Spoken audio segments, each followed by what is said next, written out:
Valendo, pessoal! Estamos aqui ao vivo, direto da redação no site gazetesportiva.com.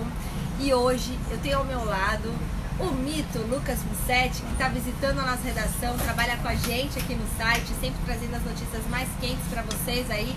Boa tarde, Lucas, tudo bem? Tudo bem, tudo tranquilo. Demorei tanto pra vir pra São Paulo, tá caindo uma baita chuva aqui. Ele demorou tanto pra vir e hoje que ele veio, mas tá caindo o mundo, tá caindo o planeta aqui na cidade de São Paulo. Mas tudo bem. Cumpri a promessa. Cumpri a promessa. Você tem que falar alto, porque pra pegar ali, porque o povo que tá escutando é meio surdo. Tá. Não é que eu sou surda, é que tem que falar alto mesmo. Eu falo. E aí, Lucas, conta pra gente um pouquinho do seu prato preferido de comida. Tô brincando. Conta pra gente, Lucas, como que é o seu trabalho lá no Santos, né? Você sempre traz notícias super bacanas aqui pro site, você tem um dia a dia intenso, corrido, e como que é essa sua correria? E você já pode mandar perguntas aí sobre o Santos e demais times também, mas especialmente sobre o Santos, claro. Podem mandar aqui que eu respondo. Esse ano tem sido muito difícil, né, Michele? Tá sendo bem complicado conciliar o noticiário do Santos político com o noticiário do Santos esportivo, né? Teve essa semana e semana passada, eu olhei no final do dia a capa do Santos e eu vi que não tinha futebol. Só política. No meio da política toda tinha uma nota lá, fulano tá suspenso. De resto é política, é sangue. Se espremer, sai sangue na capa do Santos. E o ano inteiro tá assim. Porque o presidente do Santos lá em janeiro começou a trabalhar e ele criou muitos inimigos, né? Porque ele teve pouca habilidade política ali naquele momento. Ele quis limpar o que tinha que limpar, mas ele limpou de uma vez, né? E foi abrupta o corte ali. E um empresário que manda na Baixada Santista, o ex-presidente que domina a política, ele já cortou relações ali, o vice-presidente não fala com ele desde janeiro. E já criou muita inimizade. Já criou muito, então são muitos inimigos para ele. Então desde o começo do ano a nossa cobertura tem sido dupla, né? De futebol e de política. E esses últimos dias, depois que o Conselho Deliberativo aprovou os 2 pedidos de impeachment, e aí é muito difícil porque a gente acaba sendo o porta-voz dessa treta toda. Então vem gente da situação, passa, olha aí, olha o que o vice fez. E a gente do vice manda, olha o que o presidente está fazendo. Então a gente tem que filtrar muito bem esse conteúdo para que não seja para não difundir informação que não é verdadeira ou que não favorece ninguém. E para não ser usado neste momento para divulgar coisas, né? Então a gente tem que tomar cuidado com isso, né? É difícil, porque é um momento tão bom do Santos, né? Depois de tanto sofrer nesse ano, o Cuca chegou, tava com uma invencibilidade enorme, o time tá jogando bem, o clima no CT é muito bom, a gente percebe do elenco, a gente consegue falar com os jogadores tranquilamente, o Cuca conversa com a gente direto, é um clima muito bom. Mas em meio a isso tem essa parte política que atrapalha bastante o nosso trabalho e pro torcedor também é chato, né? E você acha que essa questão política, essa turbulência toda, acaba chegando, afetando técnicos, jogadores, de certa forma? Afeta o Cuca, o elenco não. Não. O Cuca ele é muito bom, ele é um escudo, o Cuca é demais. Vou dar um exemplo da primeira semana dele. Ele chegou no elenco, conversou e aí o elenco passou pra ele que tava o bicho atrasado. O bicho, pra quem não sabe, é o pagamento dos jogos. Se o time ganha, tem que pagar X reais pro jogador e o jogador gosta porque é à vista. Né? Então o jogador é o dinheiro em cash que você sai recebe. do estádio e já pode gastar. E aí tava com 2, 3 meses de bicho atrasado. E aí o Cuca soube disso. O que o Cuca fez? Ligou pro presidente e falou: Pérez, o elenco quer falar com você aqui, a gente fazer uma reunião porque eu cheguei agora, não conheço muito bem, vem pra cá pra gente tomar um café. O Pérez chegou no CT, o Cuca puxou ele pelo braço, entrou no auditório, tava o elenco e a comissão técnica inteira, os funcionários todos. Aí o Cuca virou pra ele: quanto você vai pagar eles? Desse jeito. E o Pérez teve que olhar pros caras e falar: até sexta-feira eu pago. Olha o café que foi. Olha o café. Que era e não teve reunião nenhuma de elenco. Foi um pagamento de uma dívida. E ele expôs o presidente na frente do elenco. O elenco ama ele. Ele reduziu a concentração. Antes o elenco treinava na sexta de manhã, almoçava no CT e já ficava pro jogo que era sábado muitas vezes à noite. Agora não, o elenco chega sábado de manhã, então dorme com a família na sexta. Olha. Uma noite a mais pra quem tá solteiro, pode curtir um pouco, e pra quem tem família, fica um dia a mais com a família. Então ele foi ganhando o elenco. Ele ganhou, então ele tá com o grupo ele brinda. na mão. Pro Cuca é complicado, porque o Cuca recebe ordem de fulano que quer uma coisa, de ciclano que quer outra, e eles tentam usar o Cuca, né? Ficam no ouvido dele: Cuca, fala mal do presidente, o outro fala defende o presidente. Então ele tá sendo usado, só que como ele é experiente, ele conseguiu que só ele se afetasse, ele e a comissão. E aí no mais o elenco tá bem blindado. Se não fosse o Cuca, acho que se fosse o Jair nesse processo, o problema seria maior. Não porque o Jair é mau técnico, né? No final da Copa do Brasil, mas porque é inexperiente nesse sentido. O Cuca é muito bom. Matar a final da Copa do Brasil, você acha por ser o Jair ou por ser o Corinthians e aquela camisa, aquela torcida ali que tem um peso absurdo? O Jair só não atrapalhou, né? No mais ele deixou levar. E ontem todo mundo que estava no estádio percebeu, a gente até pela TV percebeu que o Corinthians ganhou o jogo, né? A torcida do Corinthians ganhou o jogo.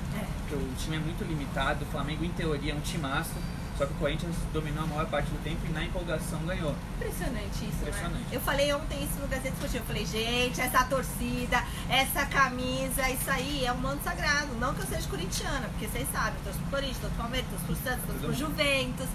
Mas quando eu vou assistir um jogo do Corinthians, eu vejo o Corinthians tá na draga que for. Eles começam a gritar, parece que vai uma energia ali. E quando perde, perde de pouco, né? Valoriza muito até a derrota. Em casa o Corinthians é muito forte. E ontem foi fundamental. Que é uma coisa que o Santos também tem feito, né? O Santos não tem o número de torcedores do Corinthians, mas tem lotado. Os últimos 3 jogos na Vila lotaram. São bons públicos no Pacaembu. Hoje não vai ter. Contra o Vasco logo mais, só 8.000 ingressos vendidos. Começou a chover. E esse tempo feio, né? Final de mês, acho que não vai lotar, nem perto disso. Mas a torcida tem dado um bom exemplo. E eu lembro de Santos 1, Corinthians 1 no Pacaembu, no Campeonato Paulista. O Santos empatou o jogo. A torcida empatou o jogo. Aquele gol do Diogo Vitor, o estádio balançou. O segundo tempo do Santos foi muito bom por causa da torcida. E o Corinthians, que é um time super cascudo, sentiu. O Pacaembu estava com 37.000, um calor absurdo, e o Santos foi carregado pela torcida. Então, a torcida faz muita diferença. René de Araújo do Pim, beijo. Cleiton Félix pergunta aqui pro nosso Lucas: você acha que o Santos consegue uma vaga para Libertadores no ano que vem? Título você já descarta? Título para esse ano? Para esse ano, meu amigo? Esse ano não tem título, né? Tem que ganhar todas, os outros perderem todas. Não, então não. Você acha que a vaga para Libertadores? Acho que sim, porque pelo menos uma vaga a mais vai abrir no Campeonato Brasileiro, né? Deve ser no mínimo um G7. Isso. O Santos já caiu na última rodada porque perdeu pro Cruzeiro, mas se ganha hoje, que é um jogo atrasado, e o Atlético Paranaense na Vila, já tá no G7, se ganhar esses 2 jogos. Então eu acho que sim, o time é muito bem treinado pelo Cuca. Contra o Cruzeiro mesmo, foi um acaso, a bola não entrou, perdendo 400 chances. Eu acho que chega, dá pra chegar. Rafael Mariano Cardoso, Aparecido Souza Lobo, que mais? Fábio Santos, Jonas compareceu no Paraisópolis, o que é isso, amigo? Rafael Mariano Cardoso, Elton Andrade, de Quixeramobim, Ceará, ele sempre, esse aqui é nosso telespectador, internauta famoso. Francisco Gomes, Fábio Santos, parabéns Gazeta. Wilson Tadeu de la Mônica, Adcleide Van Silva, olha isso, quanto cada pessoa incrível que tem aqui na nossa live. Bom, e a gente falou aqui, deixa eu ficar segurando aqui o celular do Vinícius, se cair, caiu. O que você achou? O Lucas comentou aqui do Santos, né? E vai falar um pouquinho desse impeachment, dessa situação de impeachment que vai acontecer no sábado, o clima fervendo. Mas antes, queria só que você desse uma pincelada no jogo do Palmeiras ontem. O que você achou? O que acontece com o Palmeiras? Tinha perdido aqui, então claro que seria mais difícil, ainda mais fora de casa. Mas, poxa, o Palmeiras tem o técnico, tem o elenco, tem a grana. O que falta? Falta coragem, não. Faltou iniciativa, faltou o time agredir mais. Os minutos finais mesmo do jogo não foi aquele abafa, né? O time vai pra cima com um zagueiro, com um goleiro, não parecia que o time tava brigando pela final. Entra em campo, não foi. Massagista. O time tentou, jogou a bola, rodou, procurou espaço, não achou e faltou mais vontade. Se a bola não tá conseguindo na tática, na entrega, na técnica, tem que ir pro abafa, tem que levar todo mundo, o escanteio tem que subir todos, e não foi assim. O jogo acabou e não teve uma grande emoção no final. O Corinthians e o Flamengo mesmo, o Flamengo não jogou tanto assim, mas o Pará acerta uma bola na trave no final. O Flamengo quase mudou a situação. A gente não viu isso no Palmeiras. É um elenco maravilhoso, um baita de um técnico, e o Mano Menezes mostrando mais uma vez que faz grandes trabalhos, né? O Cruzeiro é um time bom, mas estava acima da Arrascaeta ontem, que é o principal jogador, e mesmo assim conseguiu mais no final. Você acha que uma Corinthians e Cruzeiro aí dá pro Corinthians? Dá, só se for pela torcida. E a gente comentou, né, que a torcida ganhou ontem. Só se for assim, porque o time mesmo é fraco. O time é fraco. Pronto, usa isso aí na sua preleção. O time é fraco. O time do Corinthians é fraco, é limitado, é ruim. Me conheceu no CT, ele vai usar isso. Mas eu acho bem limitado. Não é ruim, é muito forte, mas eu acho limitado. Se não for uma sacada genial do Jadson, um chute do Pedrinho, que nem foi ontem, improvável, que tinha 3 caras na frente dele. Se não for assim, não tem. A defesa do Cruzeiro é muito bem arrumada, joga muito bem fora de casa. O Corinthians não propõe muito o jogo, então eu imagino que o Cruzeiro tem grandes chances. O Santos, tudo bem que o Santos estava bem desfalcado, nem tinha os reforços e quase eliminou o Cruzeiro, perdendo os pênaltis. Mas acho que o Cruzeiro aprendeu com isso. O Cruzeiro faz a vantagem fora de casa e depois senta no resultado em casa. Ontem já foi diferente. Eu acho que o Cruzeiro tem grande chance de ser campeão. Muito bom. Eu já perguntei aqui a Aparecida da Copa do Brasil do Coringão. O Celso Duarte, ó, Piauí. Ó, quanta gente assistindo a gente. Um beijão, eu não conheço Piauí.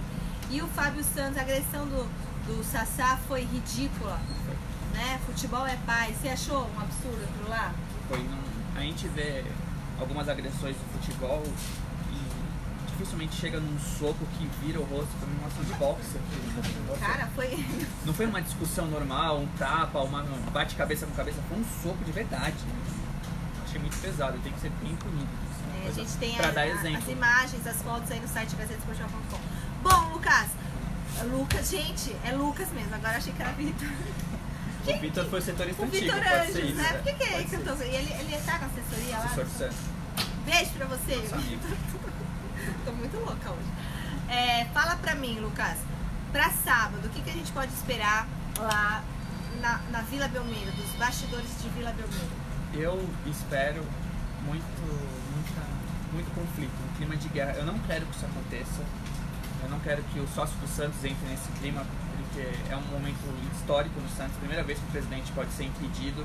E seria muito ruim que se fosse em meio a um cenário de guerra. Que seja uma decisão do sócio mesmo, que o sócio consiga sair de casa em paz para votar.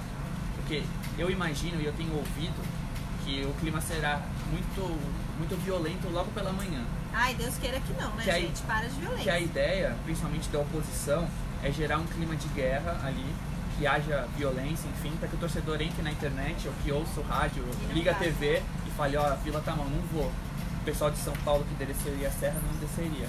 E aí seria ruim, porque o Santos tem 17 mil sócios aptos a votar, e aí o quórum diminuiria muito por causa desse receio. Tem que ter um quórum mínimo? Não tem. Não. Tem que ter 100, na verdade. Não são 17 mil. Vai ter, Vai né? ter. E aí eu não queria que fosse assim. As duas últimas eleições do Santos foram bem tumultuadas, teve confusão, teve gente jogando mesa um no outro, cadeira, acusações dos dois lados. Eu não queria que fosse assim, mas eu espero um dia longo assim, de cobertura, chegar de manhã e sair à noite exausto, porque são muitos ataques, né? O presidente e o vice não estão dando exemplo. Os dois têm ido à imprensa ou até nas redes sociais para um basicamente xingar o outro. Então, se os presidente e o vice, que são pessoas públicas, estão fazendo isso, imagina o sócio, o torcedor comum, motivado com tudo isso. Às vezes uma simples palavra, uma camisa que veste, um grito pode fazer com que vire uma guerra. E por causa disso, o esquema de segurança do Santos vai ser um esquema de classe.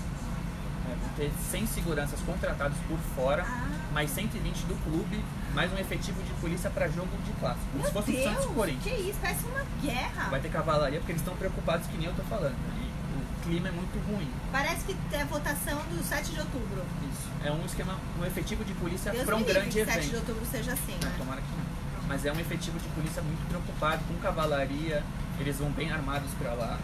E aí o efetivo do Santos contratou 100 seguranças para fora, já são 120 do Santos. E a Vila Belmiro não é grande, são 17 mil aptos, a gente imagina que vai ser lá 5, 6, 7 mil.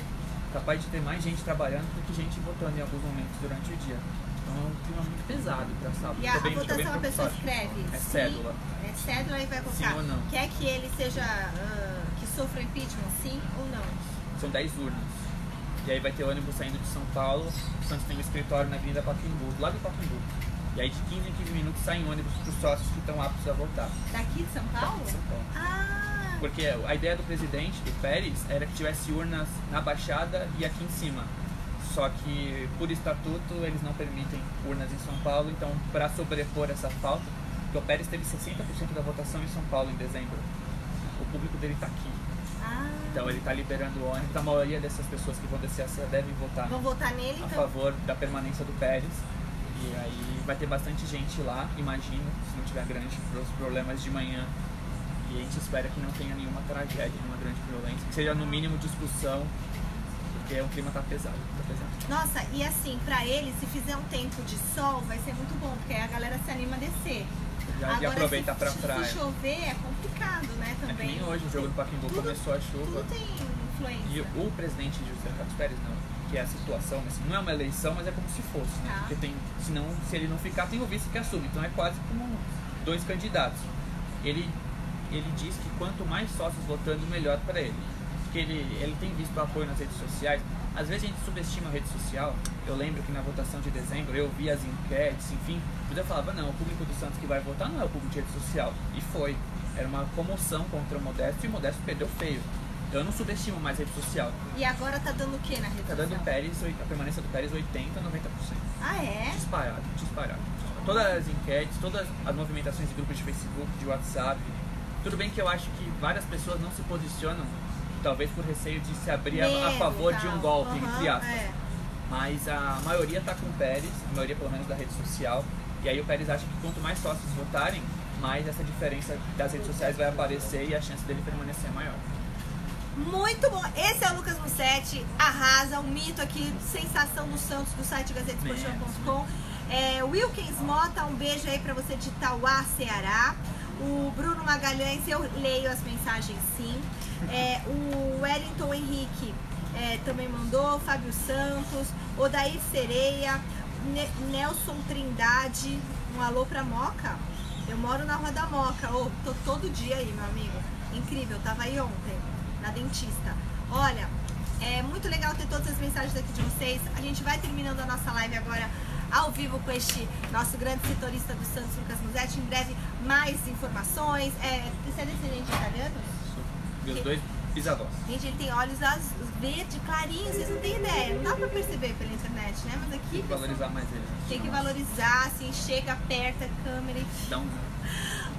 Lucas, muito obrigada pela sua participação. Um beijo pra vocês que estão aí. A gente se encontra às 6 horas da tarde. Vou me transformar para o Gazeta Esportiva, tá bom? Um beijo. Tchau. Valeu.